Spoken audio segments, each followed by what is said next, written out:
The thing nobody tells you about first contact is the smell. 40 years of science fiction, of radio telescopes aimed at empty sky, of philosophers arguing about what we'd say when the moment finally came. And nobody once thought to mention the smell. It came before the ships did. A low organic rot that rolled across the Atacama Desert like a tide, thick enough to taste on the back of your teeth. People in Antofagasta thought a whale had beached somewhere. In Lima, they assumed a refinery had blown.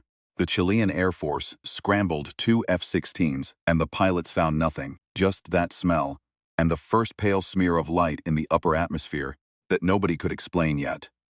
Then the ships came down, 11 of them. Not one enormous vessel the way the movies always imagined it. 11 mid-sized craft, each about the size of a naval destroyer, that descended through the overcast in loose formation and settled into the desert floor of the Atacama like eggs being set down by a careful hand. They didn't land so much as stop falling. There was no landing gear, no exhaust plume, no sonic boom. One moment they were descending, and then they simply weren't moving anymore, and the ground around each vessel cracked in a slow radial pattern from the weight.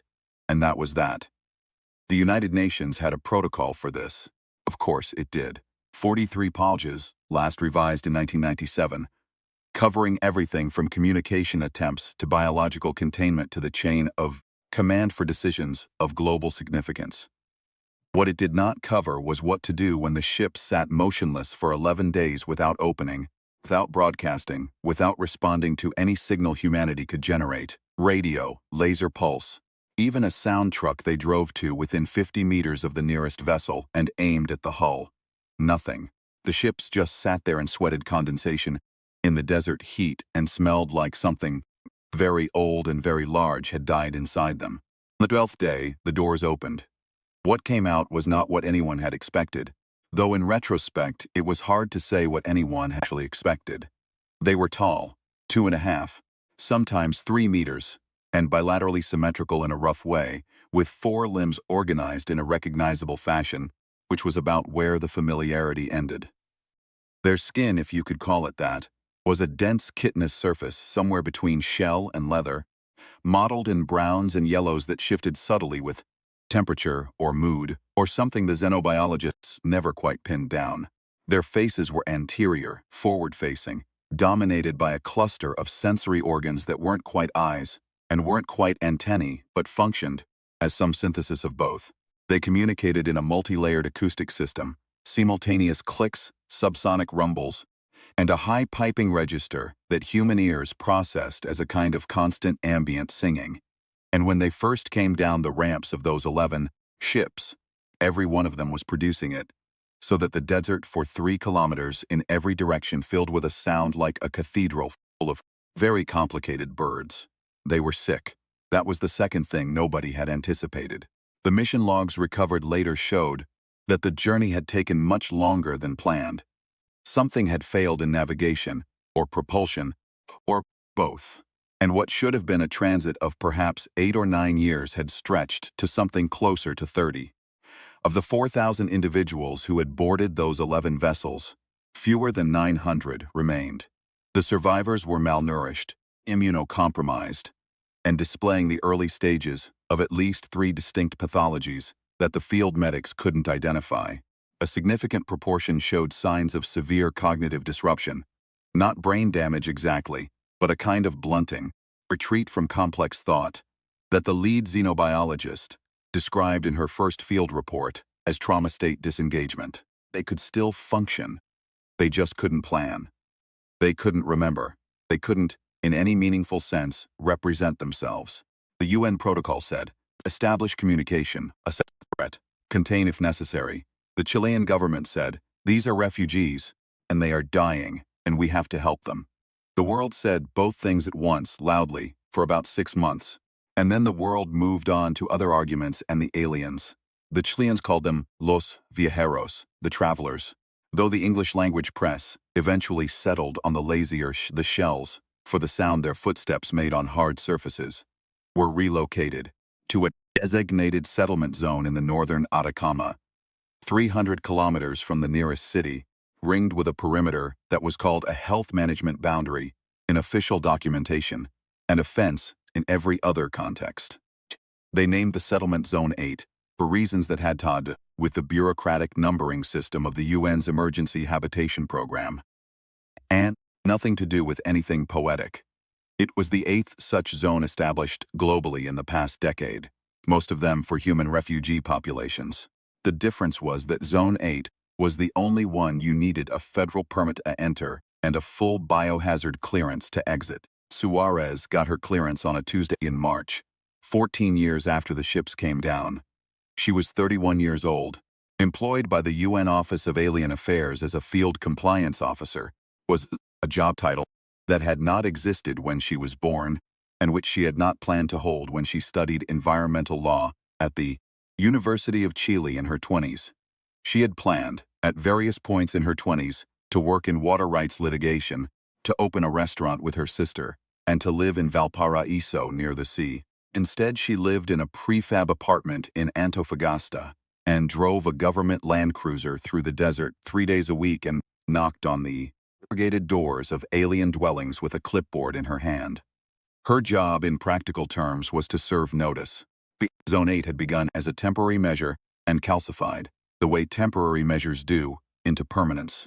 The original habitation structures, modular prefabs erected by a Chilean military engineering corps, had been supplemented, modified, extended, and in some cases entirely replaced by the shells, themselves using materials salvaged from their own vessels, and whatever they could acquire through trade network that had developed semi-legally along the perimeter. The result was a settlement of approximately 1,200 individuals spread across 4 square kilometers of desert, living in structures that managed to look simultaneously improvised and ancient, every surface etched with the dense layered patterning that shells produced compulsively on any material they held long enough. A behavior xenobiologists called mark-making and everyone else called graffiti. The settlement had streets of a kind. It had a market. It had a medical clinic staffed by a rotating team of human doctors and 2 shells who had recovered enough cognitive function to learn, over the course of a decade, the rudiments of human surgical technique. It had, in the Eastern Quarter, a structure that everyone called the church, though it wasn't one.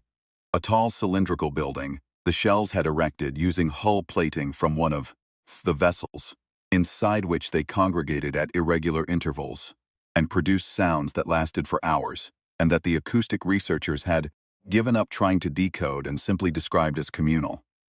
What Zone 8 did not have, as of the compliance review cycle of that particular March, current permits for 47 residential structures, valid documentation for the market's food import operations, or any record of the manufacturing activity that satellite imagery suggested, was occurring in the northwestern quadrant. MARTA's job was to document these deficiencies, serve notice to the relevant occupants, and obtain signatures on forms acknowledging receipt of said notice. The signatures were technically meaningless since Zone 8's residents had no standing in Chilean civil law, no recognized legal personhood, and no mechanism by which to appeal the notices they received. The forms were a formality layered on top of a fiction, layered on top of a policy that everyone involved, from the UN field officers to the Chilean Interior Ministry to the Shell residents themselves, understood was not actually about compliance. It was about control. About the appearance of a managed situation. About the bureaucratic infrastructure that lets institutions else tell themselves they administering rather than containing. Marta knew this. She had known it for 3 years. She continued doing the job because the alternative was that someone else did it, and the someone else would be less careful, and careful mattered in Zone 8 in ways that were hard to explain to anyone who hadn't spent time there. She parked the Land Cruiser at the eastern gate on that Tuesday morning and signed in with the perimeter officer, a young private named Reyes, who had been at the posting for 2 weeks and still flinched at the sound of the shell acoustic communication when it carried across the desert air toward the checkpoint. He handed her the entry log to sign. She signed it. She put on her compliance vest, orange, with UN markings, recognizable to Zone 8's residents, and she picked up her clipboard and she walked in through the gate. The smell hit her immediately, the way it always did. Not unpleasant once you got used to it. Organic and mineral at once, like whetstone mixed with something biological she had never been able to identify. The market was already operating, 30 or 40 shells through FAS stalls constructed from salvaged metal and polymer sheeting, exchanging goods in transactions that remained largely opaque to human observers despite 14 years of study. Cat food. That much was documented and understood. The shells had developed, early in the settlement's history, a pronounced appetite for canned cat food, beef and liver varieties specifically, and the informal trade network that had grown around Zone 8's perimeter existed primarily to supply it. The xenobiologist had various theories about the nutritional profile, matching some element of their original diet. Marta didn't know.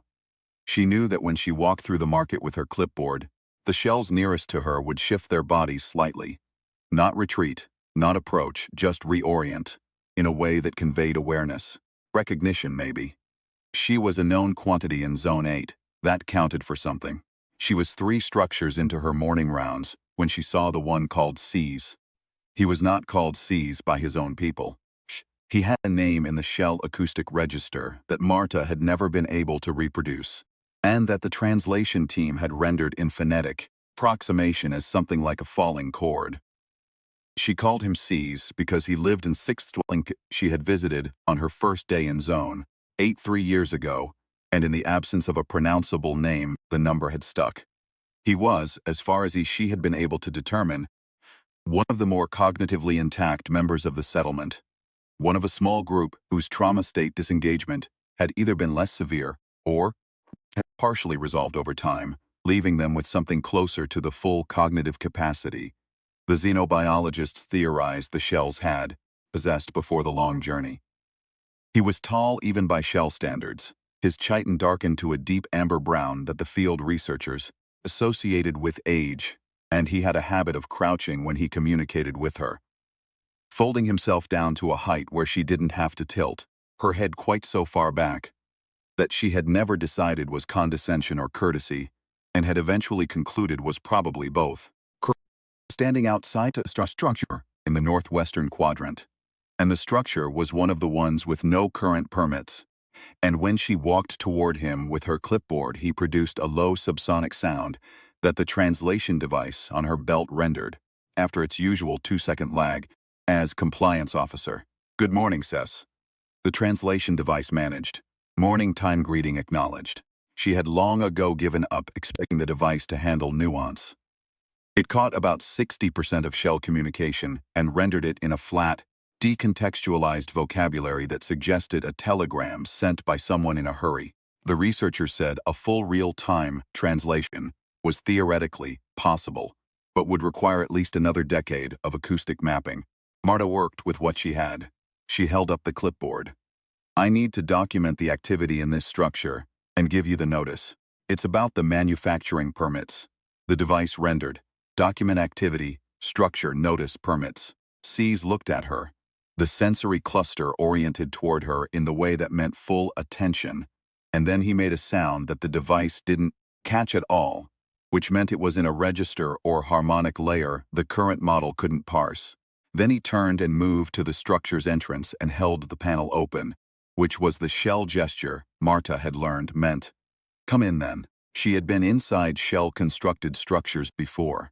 They were nothing like the prefab interiors she had expected when she started the job.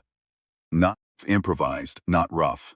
The interior surfaces were covered in the same dense patterning as the exterior, but here it was clearly intentional, organized, layered in a way that suggested architectural planning.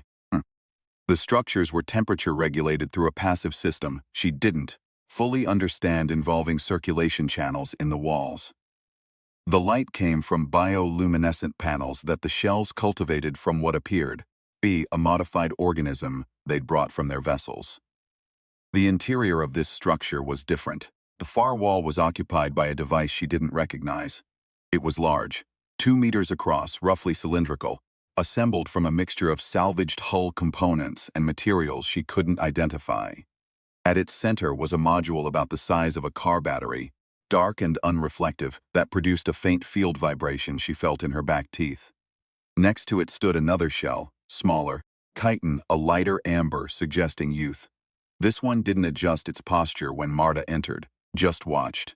Marta's translation device was producing a constant low-frequency rendering, active processing, fuel state synthesis. She looked at C's. What is this? C's crouched down to her level. The device caught. Return, vessel home trajectory requires component. And then a long sound that the device rendered after a longer than usual pause as, this is the reason. She stood very still in that room and felt something shift in her understanding of her job. Of Zone 8, 14 years that had passed since the ships came down. She looked at the device on the wall.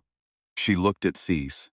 She looked at the young shell by the device who still hadn't moved, who was watching her with the sensory cluster fully oriented, its expression.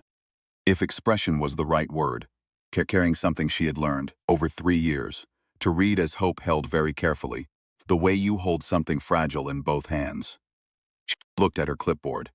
Then she looked back at Cease and said, how long have you been building this device? 8 years continuous covert, and the ship, the vessel, you can actually, device. Pair navigation return, 3 of us, others cannot. Then a long sound she'd never heard before, heard in frequencies that made her translation device cycle through several attempts before settling on. The ones who cannot think clearly anymore. We cannot leave them, but we cannot stay. She thought about the 47 unpermitted structures. She thought about the manufactured components the satellite imagery had flagged. She thought about the forms on her clipboard with their meaningless signature lines. If I file this compliance notice, she said, they'll send a containment team. They'll dismantle this. Whatever this is. C's made a sound. Device. Yes, if I don't file it. A longer sound. Device. You already know what happens. She did know. She'd known for 3 years the way you know things you aren't ready to act on yet. That the compliance notices were a mechanism for exactly this kind of moment. For discovering what the shells were doing and ensuring it stopped. Because a contained population is a manageable one, and a population with a working spacecraft is not. She stood in the room for a long time. C's didn't move. The young shell by the device didn't move. The device on the wall continued its faint vibration against her back teeth. There is a specific quality to the moment when you understand that you have been doing harm and calling it administration. It doesn't arrive loudly. It doesn't feel like revelation. It feels like recognizing something in a mirror that you've been walking past for years. The slow, awful clarity of the obvious. Arriving too late and exactly on time. She uncapped her pen. She signed the compliance form. She put it in her pocket. I'm going to walk back to my vehicle now, she said.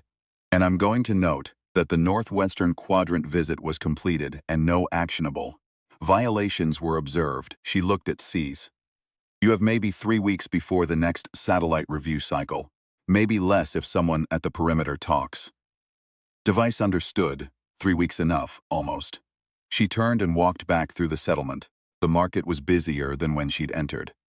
A shell near the eastern gate was crouching over a container of cat food, eating with the focused attention of an animal that had been hungry for a very long time. She passed through the gate, signed out with Private Reyes, and drove her Land Cruiser north into the desert without filing any report at all.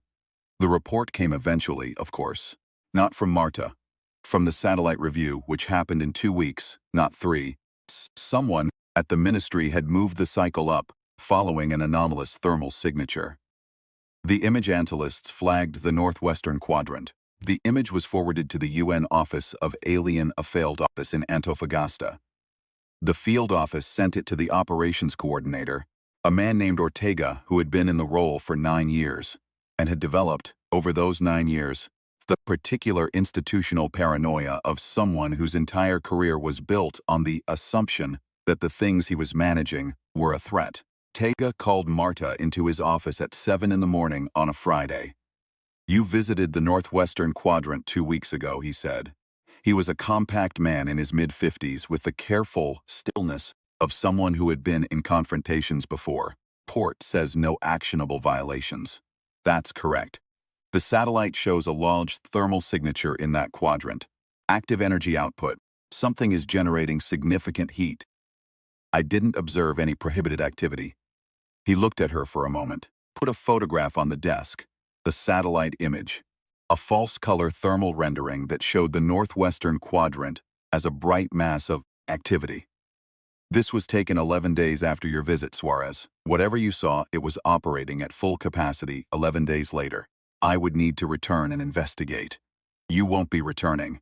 He picked up the photograph. I'm sending a containment team. Full biohazard protocol. We're going into Zone 8 on Monday, and we're removing whatever that is, and then we're going to talk about your report. She kept her face neutral. She was thinking about 3 weeks, about almost enough, about the word enough, and what it meant when you were 900 people who had traveled for 30 years to reach a planet that put you in a desert behind a fence, she said. I understand. She drove home. She did not, as she'd told herself she wouldn't, call anyone at Zone 8 to warn them. There was no mechanism for that. No phone network, no permitted communication channel between the settlement and the outside. The shells had no legal standing to receive a warning, and she had no official basis to provide one. She sat in her apartment for 6 hours. She listened to the sea wind against the windows.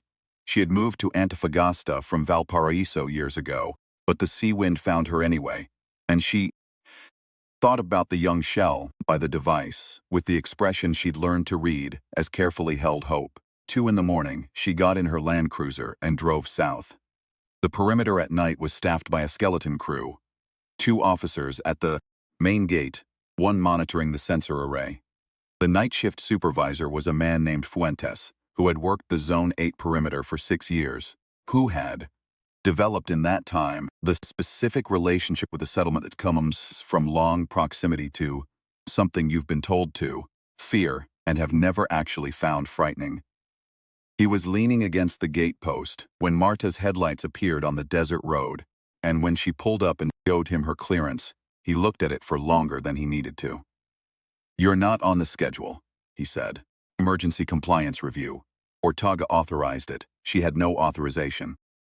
She had a clearance card and a government vehicle, and the particular confidence of someone who has decided to do a thing and stopped arguing with themselves about it. Fuentes looked at her clearance card. He looked at the settlement dark and quiet behind the perimeter fence. Then he opened the gate. She didn't take a flashlight.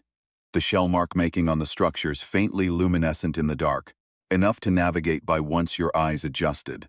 The settlement was quiet in the way she'd learned was shell nighttime, not silent, a lower acoustic register. The communal sounds reduced to occasional pulses that the desert absorbed before they reached the perimeter.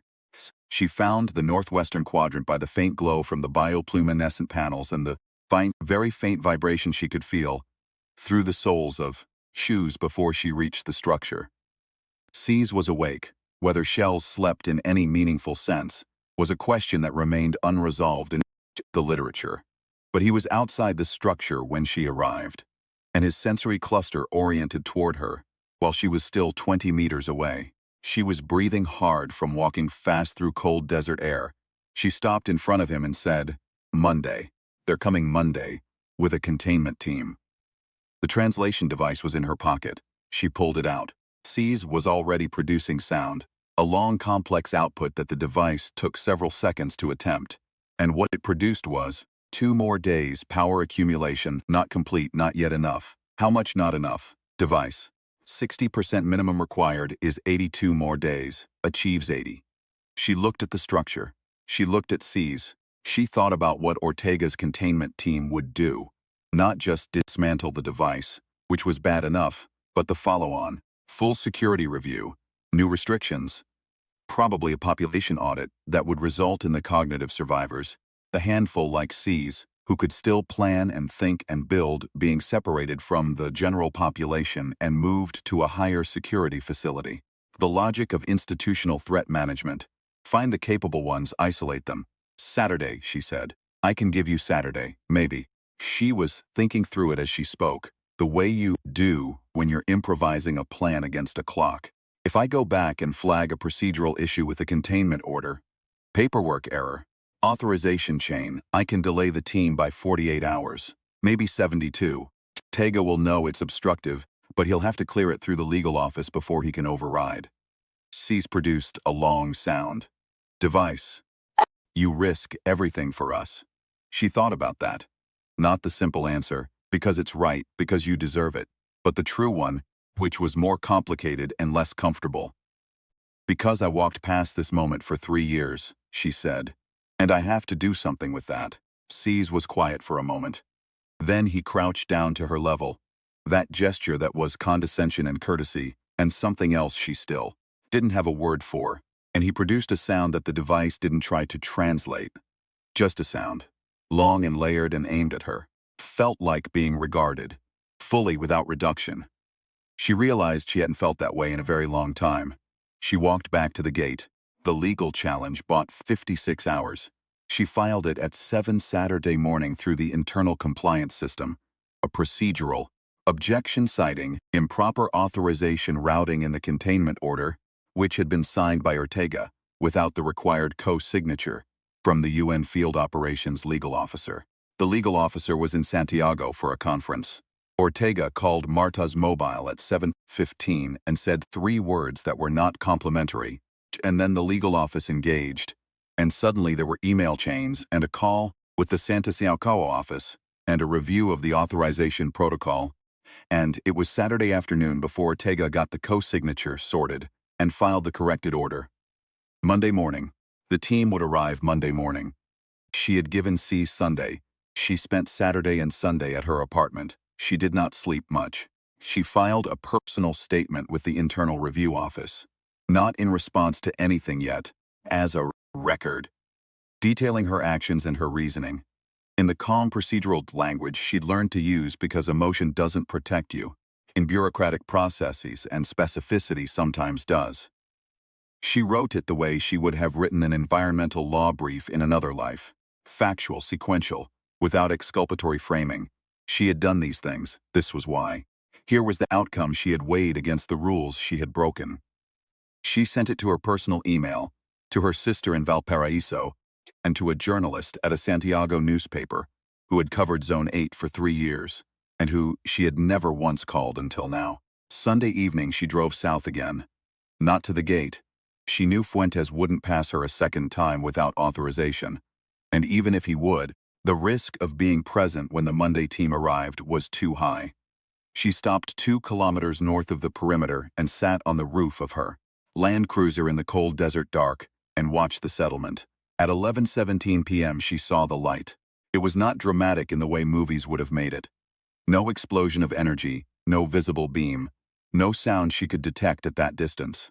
Just a warm amber pulse from the northwestern quadrant that intensified over about 40 seconds into something that lit the desert floor around the settlement in a slow glow, as if the ground itself were briefly transparent, and there was something radiant underneath it. She thought of the bioluminescent panels in the dwellings. Same quality of light, different scale. Then the pulse contracted, a rapid inward fold, and there was a sound she felt through the metal of the vehicle's roof before she heard it.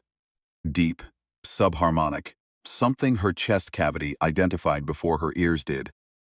And then, a column of structured energy extended from the northwestern quadrant upward, into the sky at an angle that took about 3 seconds to reach the upper atmosphere, and then it was gone. Not the energy, the light. She sat on the roof of her Land Cruiser for a long time. The settlement was dark and quiet, in the way it always was at night.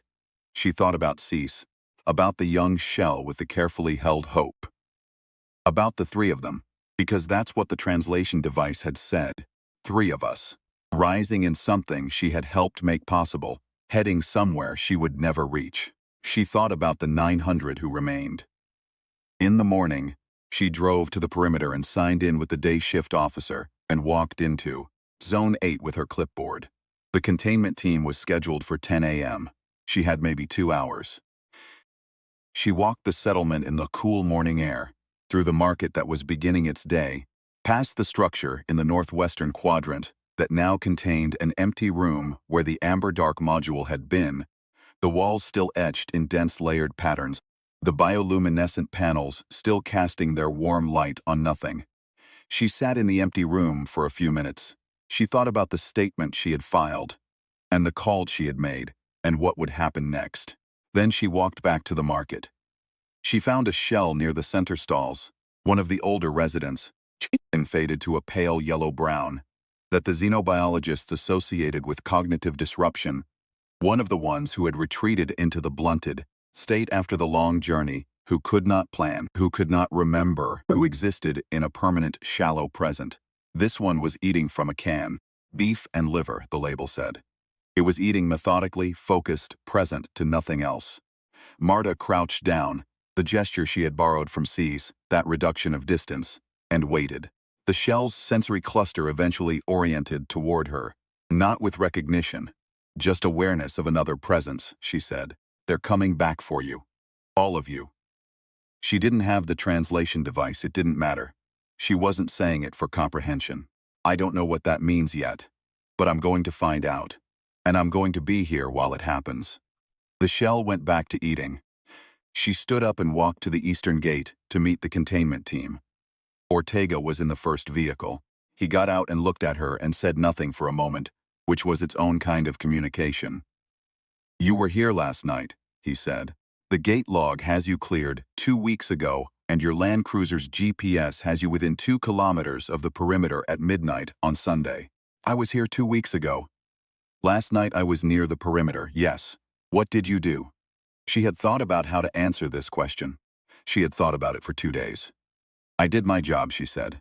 I documented conditions in Zone 8. I identified a situation that required further assessment.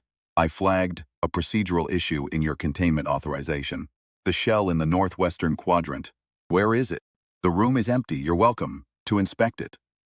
He looked at her for a long time. Behind him, the containment team, 8 personnel in full biohazard gear, were staging their equipment.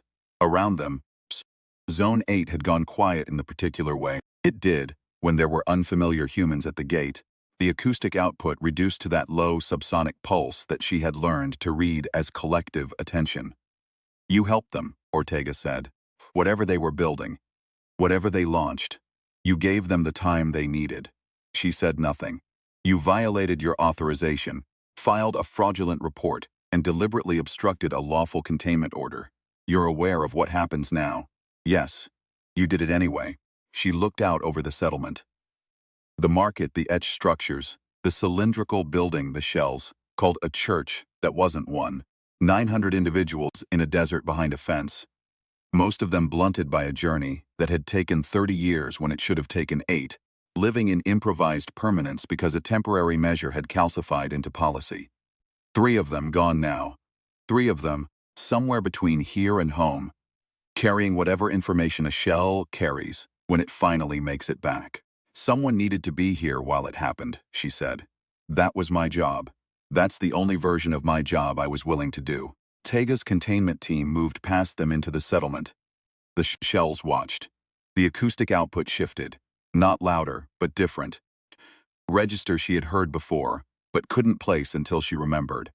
It was the sound the settlement produced when it was communal, when it was together, when it was the church that wasn't one.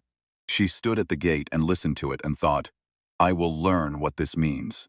Whatever comes next, I will be here long enough to learn what this means. The sound went on for a long time.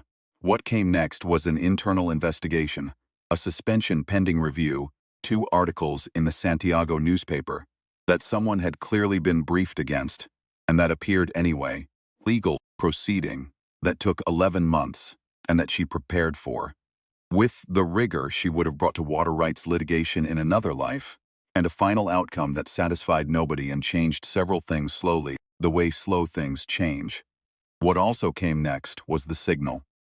4 months after the night of the Amber Pulse, a receiver array in the Atacama, one of the old radio telescope installations that had been purposed for alien signal monitoring, picked up a narrow-band transmission at a frequency that the monitoring team said was consistent with shell. Acoustic communication adapted for electromagnetic propagation. The translation team worked on it for 3 weeks. What they produced was preliminary, heavily caveated, and described in the official report as a directional communication of uncertain intent. Marta read the translation in her apartment. She read it twice. The rough sense of it, accounting for the translation team's caveats, was something like, arrived damage assessed, recovery possible, returning in your years, approximately 3 hold. The device had once rendered a shell sound as hold, she remembered, in a different context. Waiting outside the perimeter after her night drive, when she'd asked C something she couldn't remember now. The acoustic layer that meant hold was also the layer that meant endure, and also, the translation team noted in footnote 7, with appropriate scholarly hedging, the layer that meant we know you are there. She sat with that for a while. Outside, the sea wind came in off the Atacama coast and moved through Antofagasta in the particular way it had for as long as she'd lived there, not caring about investigations or legal proceedings or the long, slow work of changing things, just moving through the city the way wind does, patient and indifferent and constant. 3 years, the translation said. Or approximately, in your years. She had been in this job for 3 years. She had 3 more in her, at least. Through the legal outcome, through whatever restructuring followed. Through the long argument about what Zone 8 was, and what it should become, and what the shells were owed, by the planet that had caged them for 14 years. She could do 3 more years. She opened her laptop and went back to work.